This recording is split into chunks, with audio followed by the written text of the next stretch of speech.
Assalamualaikum warahmatullahi wabarakatuh. Di sini saya akan mempresentasikan tentang biodiversitas.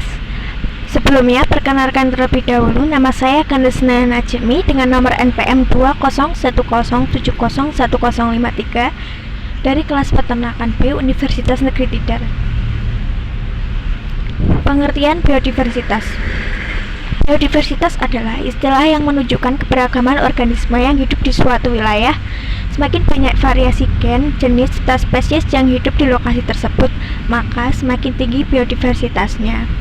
Biodiversitas juga kerap disebut sebagai keanekaragaman hayati. Kedua hal ini memiliki arti yang sama, yaitu sebagai sebuah variasi antara hewan dan tumbuhan yang hidup di suatu lokasi. Nah, dari biodiversitas sendiri ini ada beberapa permasalahan yang muncul. Yang pertama, pencemaran lingkungan. Penyebaran lingkungan juga merupakan salah satu penyebab menurunnya biodiversitas suatu wilayah. Limbah manusia maupun limbah pabrik, baik udara, cair, atau padat, berdampak negatif pada lingkungan. Ketika sudah ada terlalu banyak, maka kualitas lingkungan akan menurun. Salah satu contoh yang paling sering kita temui adalah plastik dan mikroplastik. Kedua ini mengganggu kestabilan ekosistem dan bioma yang ada di seluruh dunia. Terganggunya kestabilan ekosistem ini dapat menyebabkan hewan dan tumbuhan kehilangan tempat tinggal, terganggu hidupnya, serta teracuni. Hal ini dapat berimplikasi pada menurunnya tingkat keanekaragaman hayati suatu wilayah tersebut. Cara mengatasi dan mencegah pencemaran lingkungan. Yang pertama, pemerintah, masyarakat, sektor swasta, ya, ini semuanya harus bahu-membahu untuk mengurangi pencemaran dan menjaga kualitas lingkungan. Dengan kualitas lingkungan yang baik, maka biodiversitas suatu wilayah dapat terjaga. Bisa dilakukan dengan membuang sampah pada tempatnya, tidak di sungai, pengolahan limbah, daur ulang sampah. Nah, ini biasanya sampah plastik, ya, dan menetapkan peraturan tentang pembuangan limbah dan sampah. Yang kedua, ada eksploitasi hutan berlebihan. Hutan dieksploitasi dengan tidak benar sehingga menghasilkan kerusakan lingkungan. Padahal kita tahu bahwa hutan memiliki keanekaragaman hayati yang sangat besar. Jika dihancurkan, maka flora dan fauna yang tinggal di situ tidak akan memiliki tempat tinggal lagi. Flora dan fauna yang kehilangan tempat tinggal kemungkinan besar akan menjadi punah. Hal ini dapat mengancam biodiversitas hayati di wilayah tersebut. Oleh karena itu sangat penting bagi kita untuk menjaga hutan dan seisinya dari eksploitasi yang tidak bertanggung jawab. Cara mengatasi dan mencegah eksploitasi hutan ini. Eksploitasi ini sebenarnya bagus asal dilakukan sesuai dengan standar operasional yang baik dan memperhatikan lingkungan sekitar sesuai dengan peraturan. Karena biasanya kan eksploitasi hutan ini kan untuk membangun sebuah perusahaan atau badan milik negara yang akan meningkatkan perekonomian di Indonesia, tapi sering sekali disalahgunakan. Harusnya berjalan sesuai dengan peraturan, mendapat izin dari pemerintah, tidak membabat habis hutan, menyisihkan bagian dengan mempertinggalkan keberlangsungan makhluk-makhluk hidup yang ada di dalamnya sehingga tetap seimbang. Untuk mengatasinya bisa dengan menetapkan hukuman bagi pelanggaran eksploitasi hutan dan denda yang tinggi. Denda itu bisa digunakan untuk penghijauan hutan kembali. Biodiversitas di Jawa Tengah dan sekitarnya, karena saya tinggal di Magelang, Jawa Tengah. Yang pertama ada pohon kepel. Nah, pohon kepel ini sendiri dulu ada tumbuh di sekolah saya, di SMA saya. Nah, tumbuhan kepel ini kingdomnya Plantae, filum Magnoliophyta, kelas Magnoliopsida, ordo Fabales, famili Annonaceae, genusnya Stelechocarpus. Tumbuhan kepel atau burahol Stelechocarpus burahol adalah pohon penghasil buah hidangan meja yang menjadi flora identitas daerah istimewa Yogyakarta. Buah kepel digemari putri keraton-keraton di Jawa karena dipercaya menyebabkan keringnya beraroma wangi dan membuat air seni tidak berbau tajam. Setelah itu ada salak pondok. Salak pondok sendiri ini kerajaan atau kingdomnya Plantae, divisi Magnoliophyta, kelas Liliopsida, ordo Arecales, famili Arecaceae, genusnya Salacca, spesies S. zalexa. Salak pondok Zalexa gayer nervus Banyak tumbuh di wilayah Kabupaten Sleman, Daerah Istimewa Yogyakarta. Nah, ini biasanya untuk oleh-oleh di lereng Merapi. Salak Pondo sangat digemari untuk dikonsumsi masyarakat karena memiliki ciri rasa yang manis dan tidak sepet sejak masih buah muda. Jadi ciri-cirinya ini manis. Yang kedua, buah Majapahit. Nah, ini saya sering temukan ada di belakang rumah saya. Nah, ternyata ini kingdomnya Plantae, divisi Magnoliophyta, kelas Magnoliopsida, ordo Scrofulariales, famili Pycnoceaceae, genus Crescentia, spesies Crescentia JTL.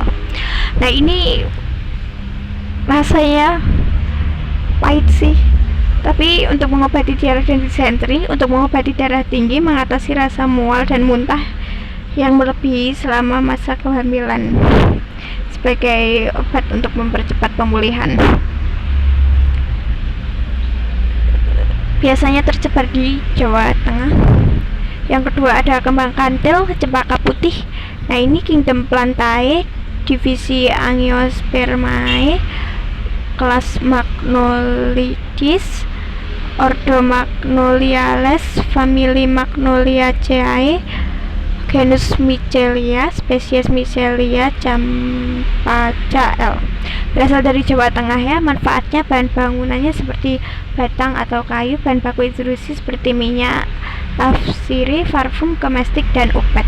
Nah, biasanya ini juga untuk upacara-upacara adat di Jawa Tengah ya, karena sering disambungkan dengan hal-hal mistis biasanya kembang kantil ini.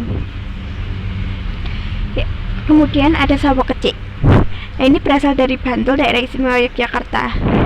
Kingdomnya Plantae, divisi Spermatophyta, kelas Magnoliopsida, ordo Ebenales, famili Sapotaceae, genus Manilkara, spesies Manilkara cauchi.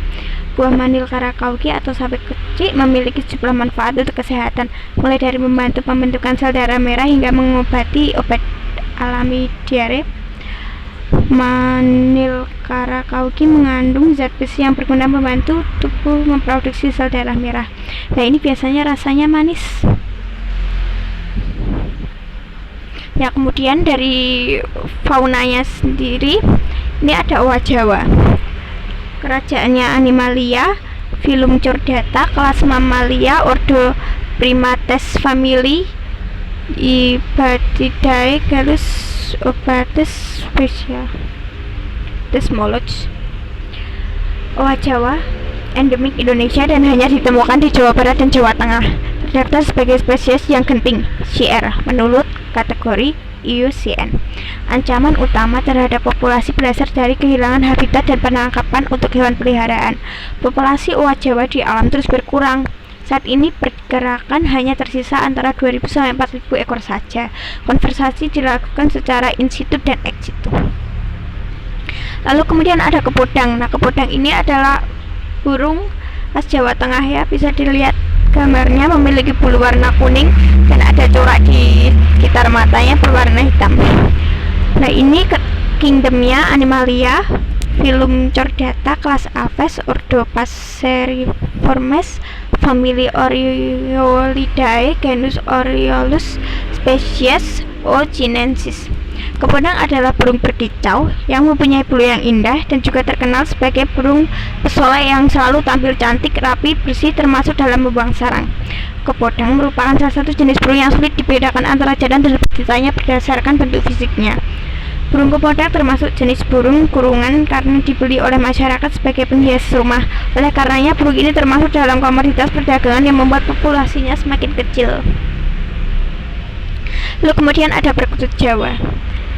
Nah, perkutut Jawa ini kerajaan Animalia, filum Chordata, kelas Aves, ordo Columbiformes, famili Columbidae, genus Geopelia, spesies Geopelia striata. Perkutut Jawa ini ada spesies burung dalam suku Columbidae dari genus. Burung ini termasuk merupakan jenis burung pemakan biji-bijian saja. Akan tetapi tidak tertutup kemungkinan jika burung ini juga memakan serangga di habitat aslinya. Nah, ini saya sering banget menemukan ini dan pernah ada yang saat dia terbang menabrak jendela rumah saya. sehingga saya pernah memeliharanya. Kemudian elang Jawa. Nah, elang Jawa ini kingdomnya Animalia, phylum Chordata, kelas Aves, ordo Accipitriformes, familia Accipitridae, genus Nisaetus, spesies Nisaetus bartelsi.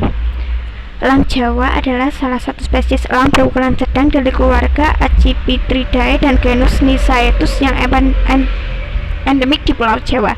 Satwa ini dianggap identik dengan lambang negara Republik Indonesia yaitu Garuda, dan sejak 1992 burung ini ditetapkan sebagai maskot satwa langka Indonesia. Nah, ini pernah ada di belakang rumah saya ya, di sekitar lingkungan sana, ini tidak asing. Bahkan 2 tahun yang lalu saya sempat bertemu dengan ini di alam liar saat saya sedang berjalan. Waktu itu ada terbang merendah lewat di depan rumah saya, dan ini biasanya mencuri anak-anak ayam warga. Tapi sudah beberapa akhir-akhir ini saya tidak melihatnya karena di tempat saya sendiri banyak sekali satwa yang diburu, banyak sekali pemburu burung. Lalu selanjutnya ada gelatik madu. Nah, ini khas Magelang. Kerajaan Animalia, phylum Chordata, kelas Aves, ordo Passeriformes, famili Paridae, genus Parus, spesies Parus major. Burung dengan nama ilmiah Parus major ini merupakan jenis burung pemakan berbagai serangga seperti belalang dan jangkrik, kecoa, semut, lalat, kumbang, lebah, dan tawon, siput, dan kutu kayu. Burung gelatik madu merupakan burung kicau. Burung ini punya suara kicauan khas, antara lain suara wujud yang dilantunkan dengan cara berulang-ulang. Nah, ini khas Magelang. Sekian presentasi dari saya, ada kurang lebihnya saya mohon maaf. Wabillahi taufiq wal hidayah. Wassalamualaikum warahmatullahi wabarakatuh.